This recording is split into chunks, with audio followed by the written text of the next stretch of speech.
జై జయ శంకర హరహర శంకర. ఆమె భర్తను కోల్పోయి 2 సంవత్సరాలు కావస్తున్నది. 2 చిన్నపిల్లలు. సంపాదన లేదు. పిల్లల్ని పోషించే దారి లేదు. ఆ రోజు స్వామివారు దైనందిక పూజలు ముగించి భక్తులకు దర్శనమిస్తున్నారు. ఆమె స్వామివారి దర్శనానికి వచ్చి తన పరిస్థితిని చెప్పి, స్వామి, నా భర్తకు గవర్నమెంట్ నుంచి రావాల్సిన బకాయిలు కూడా రాలేదు. చాలాసార్లు అధికారులను కలిసి నా కుటుంబ పరిస్థితి వివరించాను. మేము పంపవలసిన కాగితాలన్నీ పంపాము, త్వరలో రావచ్చు అంటున్నారు. తమరు నన్ను, నా బిడ్డలను దీవించి ఈ కష్టాల నుంచి కాపాడండి అని వేడుకున్నది. స్వామి కొద్ది క్షణాలు మౌనం వహించి శిష్యుని వైపు చూసి, ఈమెకు పిల్లలకు భోజనం ఏర్పాటు చేసి, వారు ఊరు చేరడానికి 25 రూపాయలు ఇవ్వండి అంటూ చెయ్యెత్తి ఆశీర్వదించి ఇంటికి వెళ్ళండి అన్నారు. ఆమె స్వామివారిపై భారం వేసి మధ్యాహ్నానికి ఇంటికి చేరుకున్నది. ఆమె వచ్చేసరికి పోస్ట్ మ్యాన్ ఎదురు చూస్తున్నాడు.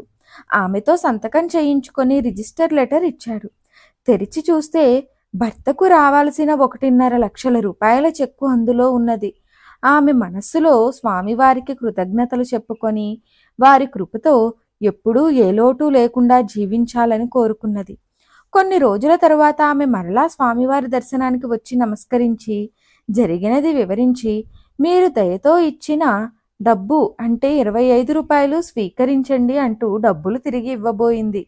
స్వామివారు నవ్వుతూ, నీకిచ్చినది డబ్బు కాదు, అది ఈశ్వరుని ఆశీస్సులుగా భావించాలి, నీ దగ్గరే ఉంచుకో అని ఆశీర్వదించి పంపారు. అనేక సందర్భాలలో స్వామివారు కష్టాలలో ఉన్న భక్తులకు ప్రసాదంగా పండ్లు, ద్రాక్ష, జీడిపప్పు వంటివి, ఒక్కొక్కసారి వారి తీవ్ర అనారోగ్యాన్ని తొలగించడానికి తాము ఒంటిపై ధరించిన విభూదిని అనుగ్రహిస్తారు. వాటిని మనం భౌతిక రూపంలో ఉన్న పండ్లుగాను విభూదిగాను పరిగణించకూడదు. అవి వారు సంకల్ప బలంతో ఇచ్చిన ఆశీస్సులు.